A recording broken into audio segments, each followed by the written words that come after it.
재건축 아파트에 대해서 한번 말씀드려보려고 합니다.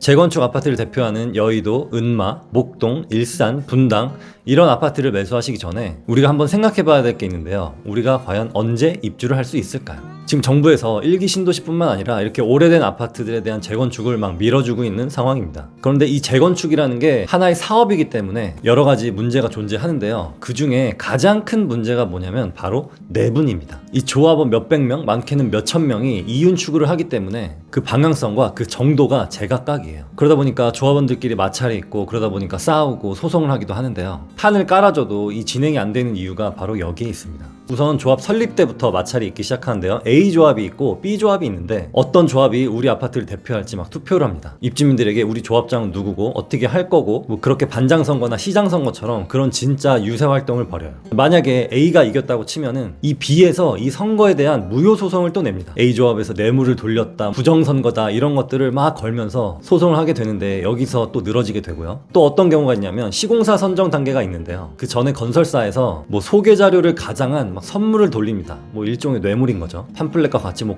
공기청정기라든지 뭐 청소기라든지 이런 거를 막 주는데요. 어떤 조합원은 A 건설사에서 뇌물을 좀 많이 먹었고 어떤 조합원은 B 건설사에서 뭐 선물 같은 거를 많이 받았어요. 근데 최종적으로 A 건설사가 딱 선정이 됐는데 B 건설사에서 먹은 조합원들도 있을 거 아니에요? 그래서 이 B쪽 건설사를 좋아하는 이 조합원들이 또 무효 소송을 합니다. 별의별 이유를 다 갖다 붙이면서 막 물고 늘어지는 거예요. 여기서 또 세월이 1년, 2년 흘러가게 됩니다. 이렇게 소송의 종류만 따져도 재건축, 재개발하면서 한 200가지 소송이 있는 걸로 알려져 있는데요. 이 200개를 다 거치는 경우도 있고 한두 개만 거치는 경우도 있어요. 결국 재건축의 속도가 잘 붙어서 분양까지 잘 되는 그런 아파트들은 조합원들이 서로의 욕심을 내려놓고 서로 이해하면서 한 방향을 볼 때 그때서야 가능한 겁니다. 반대로 서로 피 튀어가면서 싸움하는 곳들은 각자의 욕심을 채우기 위해서 시간 낭비, 돈 낭비하는 겁니다. 대표적인 예가 둔촌주공이었죠. 결국에는 조합원들이 꽤 많은 돈을 추가로 지불해야 되는 상황이 되었습니다. 그래서 재건축 연한이 된 아파트를 매수하실 때는 입지도 물론 중요하지만 이 조합장과 조합원들의 분위기도 보셔야 됩니다. 제가 조합장님들을 가끔 만날 때가 있는데요. 어떤 조합장님은 완전 꼰대처럼 다리 꼬고 소파에 딱 누워가지고 제가 무슨 말을 하든지 말든지 뭐 듣는 둥 마는 둥 하면서 또 물어보면 설명도 두루뭉실하게 하고 아니면 모르니까 자료를 한참 찾거나 누구를 시켜서 또 자료를 찾아오라고 합니다. 또 이분들의 특징은 뭐 때문에 안 돼, 뭐 누구 때문에 안 돼, 막 이렇게 온통 핑계를 늘어놔요. 자기가 이런 재건축이라는 사업의 장이면서 남 탓, 조합원들 탓을 막 합니다. 여러분들 상상이 가시나요?